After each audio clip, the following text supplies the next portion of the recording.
La clínica estaba inusualmente silenciosa esa mañana. Me senté bajo el brillo áspero de las luces fluorescentes, hojeando una revista de jardinería pasada de moda que no estaba leyendo de verdad. Mi nombre aún no había sido llamado, pero no tenía prisa. Antes de comenzar esta historia de límites, amor desbordado y decisiones finales, te invito a suscribirte al canal. Y mientras la escuchas, comenta, ¿cuánto estás dispuesta a ceder antes de decir basta? Estas visitas se habían vuelto más un ritual que una necesidad, una rutina que Mauricio siempre insistía en seguir. Cuidarse es más barato que arrepentirse después, solía decir con un guiño. Cómo extrañaba su voz. Mi teléfono vibró dentro de mi bolso. Lo saqué esperando un recordatorio de la farmacia o una vecina preguntando por la venta de garaje del fin de semana. Pero el mensaje no era de ninguno de esos, era de Camila. Nos vamos a Francia mañana. La finca y el coche ya están vendidos. Necesitábamos el dinero. Adiós. Eso fue todo. Sin saludos, sin preguntas, solo vendidos. Leí el mensaje otra vez, no porque no lo entendiera, sino porque algo dentro de mí se negaba a aceptar que venía de mi propia hija. La hija que llevé en mi vientre 9 meses, que crié sola durante buena parte de su infancia, protegiéndola de las dificultades, aunque eso significara esconder las mías. Una enfermera joven pasó llamando el nombre de alguien más. Mis labios se entreabrieron ligeramente, no para hablar, sino para respirar a través del dolor. Miré el texto, mis dedos flotando sobre la pantalla. Finalmente respondí, entiendo, pero olvidaste algo. Un minuto después apareció la confirmación de lectura. No hubo respuesta. Guardé el teléfono en mi bolso y miré al frente, inmóvil. La sala estéril zumbaba con conversaciones quedas, el roce de chamarras, el murmullo de una máquina de refrescos en la esquina. Nada de eso me tocaba. Mis ojos se nublaron, pero no lloré. Eso me sorprendió. En cambio, sonreí. Fue una sonrisa pequeña, breve, tal vez amarga, pero real. Camila pensaba que lo había tomado todo. La tierra que había sido de mi familia desde los tiempos de mi abuelo, el coche que Mauricio lavaba cada domingo como si fuera una pieza de museo. Creía que me había dejado sin nada, pero no sabía lo que yo sabía. No sabía del sobre. Fue la noche antes de su último cumpleaños. Mauricio me lo entregó mientras estábamos en la sala, con sus lentes de lectura deslizándose por su nariz, su disco de jazz favorito sonando de fondo. No lo hizo un gran asunto, solo lo deslizó por la mesa de centro como si fuera una simple lista de compras. Guárdalo bien, dijo. Ábrelo y las cosas se desequilibran. Desequilibrar. Así era como él expresaba todo lo serio, como cuando descubrí que había tomado un segundo trabajo sin decirme, o cuando discrepamos sobre mandar a Camila a una escuela privada. Siempre fue un hombre de una gravedad silenciosa. Confiaba en su sentido del tiempo más que en cualquier reloj. Tras el funeral, guardé el sobre en el cajón inferior de mi cómoda y no lo toqué. No porque lo olvidara. Lo recordaba cada noche al doblar mi ropa, pero el duelo reordena las prioridades. La vida ya se sentía lo bastante pesada sin abrir misterios. Ahora, sin embargo, el silencio había cambiado. No era el duelo el que estaba sentado a mi lado en esa sala de espera, era otra cosa, algo más firme, más afilado. La enfermera finalmente llamó mi nombre. Me levanté alisando mi abrigo. Me dolían las rodillas, pero caminé erguida, sosteniendo mi bolso con dedos firmes. No abriría el sobre todavía, pero lo haría esa noche. Después de todo, el equilibrio acababa de inclinarse. La casa estaba en calma cuando regresé, tan silenciosa que podía escuchar el crujido de las tablas del suelo bajo mis tacones como si se quejaran del silencio. No encendí las luces de inmediato. El sol de la tarde se deslizaba por el piso de madera, rozando los bordes de los marcos de fotos, destellando en los tiradores de la cómoda del cuarto.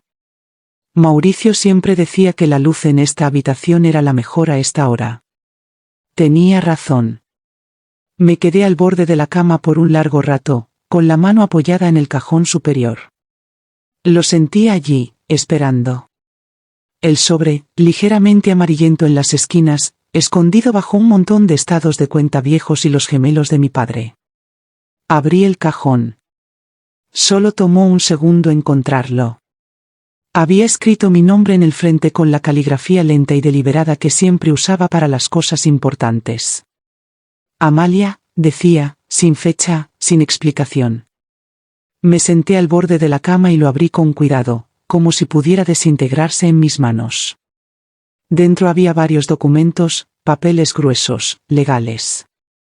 Los saqué uno por uno, colocándolos en mi regazo. Escrituras de propiedades, títulos, estados de cuenta y luego la carta.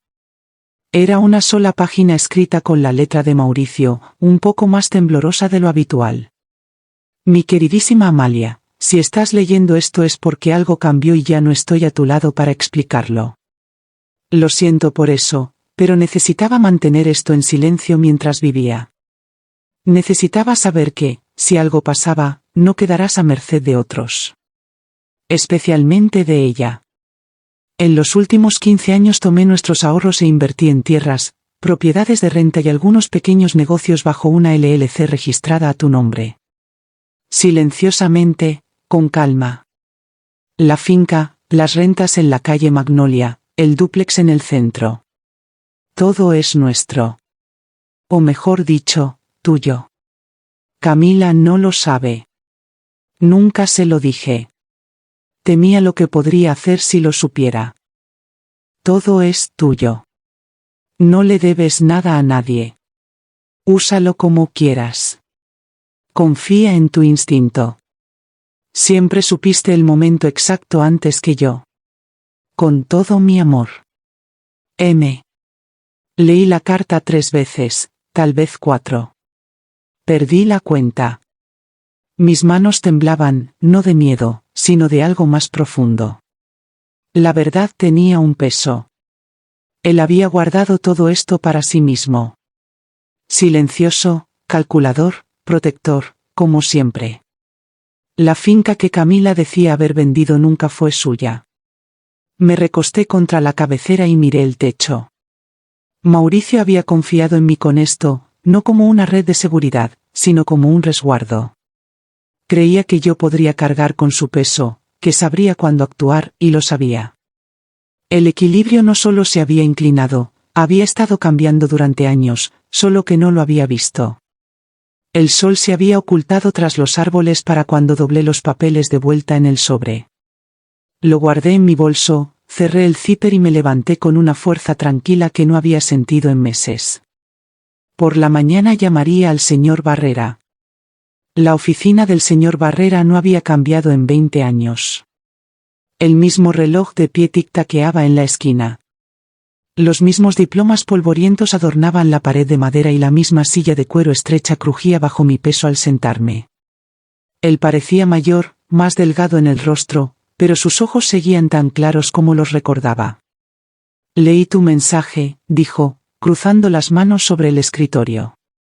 Y debo admitir, Amalia, no esperaba verte sentada frente a mí así. No, hoy yo tampoco, respondí. Deslicé el sobre por el escritorio. Lo abrió sin decir palabra y comenzó a revisar los documentos con la eficiencia de alguien que ha hecho esto 1000 veces. Todo parece legítimo, murmuró. Él transfirió la LLC a tu nombre hace años. Propiedades, intereses comerciales, incluso la finca. Todo está registrado, todo en orden. Y la finca, me miró, sigue siendo legalmente tuya. La venta que tu hija inició no es válida. Nunca tuvo el título, nunca tuvo derecho a disponer de ella. Puedo revertirla en 2 semanas. Asentí tranquila, pero decidida. Bien. En silencio. ¿No quieres tomar acción legal?, preguntó alzando una ceja. No, dije. No quiero venganza. Quiero que entienda lo que intentó desechar, pero no a través de un juzgado. Se recostó con los labios fruncidos. Entonces, ¿Quieres proceder por canales administrativos? Sí. Sin titulares, sin chismes familiares, solo líneas claras y orden. Barrera me estudió por un largo momento, luego sonrió levemente. Mauricio siempre dijo que tenías más temple de lo que la gente veía. No respondí. No necesitaba hacerlo. Durante la siguiente hora, revisamos los documentos juntos. Él inició el proceso para reclamar la finca a través de la LLC. Actualizamos las escrituras de los 2 dúplex en la ciudad, el pequeño local comercial en la calle Tlalpan y el complejo de departamentos donde Camila había vivido los últimos 3 años. Siempre lo llamó su lugar, pero no sabía que la propiedad pertenecía a Inversiones Marsan, escondida tras un muro de nombres corporativos y protección legal. Ahora ese muro tenía un nombre, el mío. Para el mediodía había firmado los papeles necesarios y Barrera había hecho las primeras llamadas. Todo estará en marcha para el viernes, dijo, levantándose mientras recogía mis cosas. Sin cartas todavía, solo movimiento lento e invisible. Que disfrute de la ilusión un poco más, dije. Asintió. Estaré en contacto. Al salir al aire frío del invierno, no sentí frío. Me sentí limpia. Esa noche preparé una taza de té y me senté en la mesa de la cocina con las persianas abiertas. Mi teléfono vibró a mi lado. Una notificación. Camila había publicado nuevas fotos, copas de champán, una calle empedrada en Niza, una cita sobre nuevos comienzos y dejar atrás energías tóxicas. Se veía feliz, sonriendo con una bufanda prestada, la luz del sol en su cabello, y la dejé tener ese momento. Que pensara que lo había tomado todo mientras posaba bajo el toldo de un café, que creyera que era libre. Porque la libertad, la verdadera libertad, viene de saber exactamente en qué estás parado y qué pasa cuando te lo quitan. Y pronto, muy pronto, Camila regresaría a casa. Ocurrió más rápido de lo que esperaba. 2 semanas después de que se presentaran los primeros documentos, recibí un correo del señor Barrera. La notificación de desalojo había sido entregada. Lenguaje estándar. 30 días para desocupar el lugar. El nombre de la LLC estaba claro en la parte superior, Inversiones Marsan S.A., sin mención de mí. Solo la maquinaria silenciosa y firme de las consecuencias puesta en marcha. No necesitaba preguntarme cómo lo tomó. El silencio ya decía suficiente. Sus publicaciones en redes se ralentizaron, luego se detuvieron por completo. Las fotos sonriendo en cafés desaparecieron. No más paseos soleados ni copas relucientes, solo un hueco, un vacío silencioso donde antes vivía la alegría curada. Barrera llamó de nuevo 4 días después. Una vecina del complejo dice que no ha habido señales de su regreso. Dijo, ¿podría seguir en el extranjero? Asentí al teléfono. Volverá. No tiene dinero, solo que aún no lo sabe. Pasó una semana antes de que sonara el teléfono. Estaba doblando toallas en el cuarto de lavado cuando lo escuché. Reconocí su número de inmediato. Lo dejé sonar una vez. 2. Contesté en el tercero. Mamá. Su voz estaba quebrada, como si hubiera estado corriendo o llorando. O ambas. Sí, Camila. Estoy de vuelta. Acabo de llegar a Guadalajara. Intenté entrar al departamento, pero la llave no funciona. El administrador no me dejó entrar. Dijo que la unidad ahora pertenece a una empresa. Algo de Marchand, algo. Eso es correcto. Dije. Silencio. ¿Sabías de esto?, preguntó con un filo de pánico creciendo. Sí. Más silencio. Podía escuchar el ruido de la calle detrás de ella, tráfico, el eco hueco del concreto y el movimiento. No tengo a dónde ir, dijo, más bajo ahora. Ryan se fue, solo se fue. Se llevó mi pasaporte, mis tarjetas, todo. Dejé que eso reposara. ¿Puedo ir a tu casa?, preguntó. Por supuesto, dije. Siempre tienes un lugar aquí. Cuando llegó, la reconocí de inmediato, pero apenas reconocí a la mujer en la que se había convertido.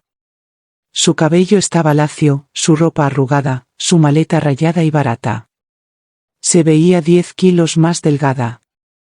Su piel tenía una tirantez de papel, sus ojos marcados por un cansancio que no se había ganado con trabajo, sino al despertar a la indiferencia del mundo. Abrí la puerta sin ceremonias. «¿Puedes quedarte aquí por ahora?», dije guiándola adentro. «Toma el cuarto de huéspedes. Las sábanas están limpias». No me abrazó. No lo ofrecí. Todavía estábamos negociando algo invisible. Esa noche apenas habló. Picoteó la sopa que preparé y miró por la ventana de la cocina como si pudiera ofrecerle una explicación. No insistí. No pregunté por Ryan, ni por Francia, ni por cuánto había perdido. Ya lo sabía. Esperé. En los días siguientes se movió con cuidado por la casa. No imponía, no exigía. Doblaba la cobija del sillón después de usarla, lavaba su taza y la guardaba. Una vez la vi barriendo el escalón de la entrada. Ese pequeño acto casi me hizo llorar, pero no lo hice. Por las noches escuchaba su puerta abrirse y cerrarse quedamente. A veces la oía llorar, pero no venía a mí. Todavía no. Luego, en la sexta mañana, la encontré en la mesa de la cocina mirando una foto de Mauricio. Era la de la fiesta en el jardín con ese ridículo sombrero de paja que se negaba a tirar. Pensé que era ingenuo, susurró sin levantar la vista. Siempre ahorró, siempre preocupado. Creí que no entendía el mundo. Resulta que yo no lo entendía a él. Me senté frente a ella. Me miró por primera vez. Sus ojos ya no eran defensivos. Estaban vacíos, pero no del todo. Te dejó más de lo que piensas, dije suavemente. Y por primera vez no discutió. Camila se adaptó al ritmo de la casa como alguien que camina sobre hielo delgado. Cautelosa, silenciosa, cuidadosa de no perturbar lo que creía era una calma frágil. Asumió que yo sobrevivía con retazos de jubilación y rutina. La dejé creerlo. No me pedía nada y yo le daba poco más allá de comida caliente y sábanas limpias. El acuerdo tácito entre nosotras se mantenía firme, madre e hija, coexistiendo en los escombros de lo que solíamos ser. En una semana encontró trabajo, un empleo de limpieza a través de una amiga de una amiga. Oficinas temprano en la mañana, antes de que saliera el sol, y luego otra vez por las noches, después de que todos se fueran. No pagaba mucho, pero la mantenía ocupada. Tal vez ese era el punto. Regresaba con las manos enrojecidas y los pies adoloridos, demasiado cansada para fingir. El maquillaje desapareció. El teléfono se quedó boca abajo. Su guardarropa se simplificó. Las blusas impecables dieron paso a algodón sencillo. Lo vi ocurrir pieza por pieza, como una serpiente mudando su piel. No de una vez, sino en capas. Evitaba hablar de Ryan. Yo tampoco lo mencionaba. Sabía lo suficiente. Él había tomado lo que quedaba de su dignidad y la dejó reconstruir con nada más que recuerdos y consecuencias. Aún así, había pequeñas señales. Ayudó a doña Rosa, la vecina, a cargar sus compras. Me agradecía cada noche en la cena sin que yo lo pidiera. Una vez arregló la bisagra suelta de un gabinete sin decir palabra, solo la ajustó y siguió adelante. Eran estos actos silenciosos los que decían más que una disculpa. Lloraba menos, pero cuando lo hacía, era suave, tras puertas cerradas. La escuché una vez a las 2 de la mañana sollozando contra una almohada. Me quedé fuera de su puerta con una mano presionada contra la madera. No, entré. Ella estaba aprendiendo, y yo observaba. Entonces, un sábado por la noche fui al pequeño cofre detrás del librero en el estudio y saqué el segundo sobre. Mauricio me lo había entregado después de enfermarse, semanas antes de morir. Solo ábrelo cuando ella esté aquí, dijo. No antes. Y solo si crees que está lista. Dentro había una pequeña llave de plata y una nota. Caja 107. Caja de seguridad en el Banco del Valle. Si ella está a tu lado, cuando leas esto sabrás qué hacer. Esa noche guardé la llave en el bolsillo interior de mi abrigo y no dije nada. A la mañana siguiente la encontré en la cocina sirviendo café con manos temblorosas. Había llegado tarde del trabajo la noche anterior y no escuché la puerta hasta casi medianoche. ¿Vendrías conmigo al banco hoy?, pregunté con naturalidad, como si fuera una diligencia que se me había olvidado por semanas. Levantó la vista sorprendida. Claro. ¿Necesitas ayuda con algo? Solo una visita. Caja de seguridad. Creo que tu padre dejó algo. Hizo una pausa, luego asintió. Condujimos en silencio.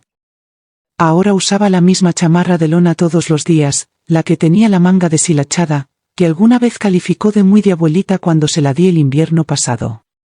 La abrazó más fuerte mientras subíamos los escalones del banco. Dentro, el empleado nos llevó a la bóveda. Entregué mi identificación y la llave. Cuando colocaron la caja frente a mí, tomé aire antes de abrirla. Dentro había una bolsita de terciopelo, pesada en mi mano. La puse en la mesa y la miré. Ella me miró con una mezcla de incertidumbre y algo más, esperanza tal vez o culpa. Adelante, dije. Abrió la bolsita lentamente. De ella salieron joyas, piezas antiguas, algunos herencias, pero sobre todo cosas que no reconocí. Piedras pulidas, metal fino, artesanía cuidadosa. Soltó un suspiro, quedó sosteniendo un collar que atrapó la luz del techo. ¿De dónde salió todo esto? De tu padre, dije. Sabía que este día podría llegar. Parpadeó hacia mí. Su voz se quebró. ¿Por qué no me dijiste? La miré a los ojos. ¿Por qué no estabas lista? No dijo nada más, solo cerró la bolsita y puso su mano sobre ella con suavidad. Algo en sus hombros cambió. No con vergüenza, sino con el peso de la comprensión. Abrí mi abrigo y guardé la llave en mi bolsillo.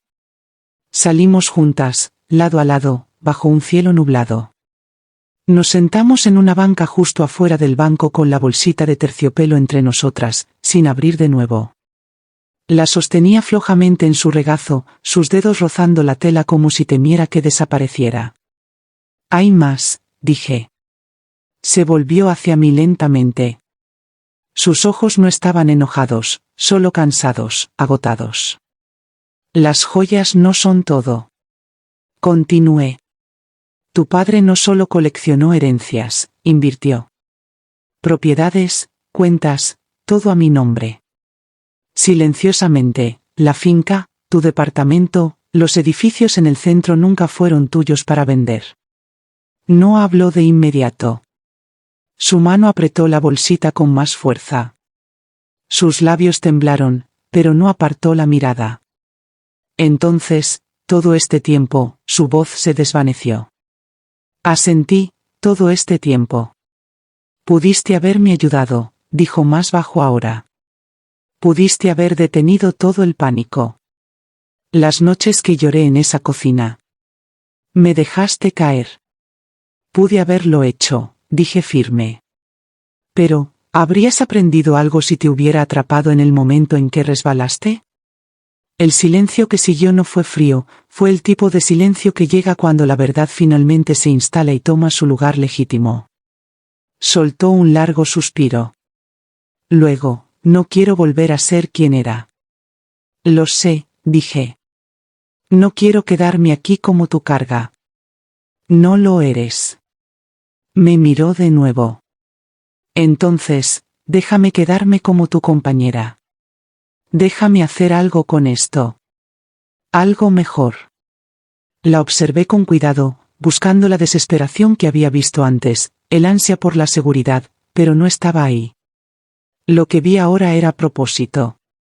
¿Qué tienes en mente?, pregunté. Tragó saliva. Luego dijo, la finca. Pensé que tal vez podríamos convertirla en algo útil, un lugar para mujeres como yo. Mujeres que dieron todo a personas que las usaron. Un lugar donde aterrizar cuando no hay otro sitio. Mi garganta se apretó. Era exactamente el tipo de cosa que Mauricio hubiera querido. Algo vivo, algo duradero. Necesitaremos un plan, dije. Lo sé. Quiero hacerlo bien. Nos levantamos juntas. Guardó la bolsita en su abrigo y enganchó su brazo con el mío. Mientras caminábamos hacia el coche, el viento arreció y las nubes sobre nosotras se aclararon solo un poco. No lo dije en voz alta, pero lo sentí en mi pecho. Algo finalmente se había asentado. No en derrota, sino en transformación. Si esta historia te dolió, pero también te dio fuerza, suscríbete para no perderte las próximas. Y dime en los comentarios, ¿cuándo entendiste que quien más amas también puede borrarte? Te leo.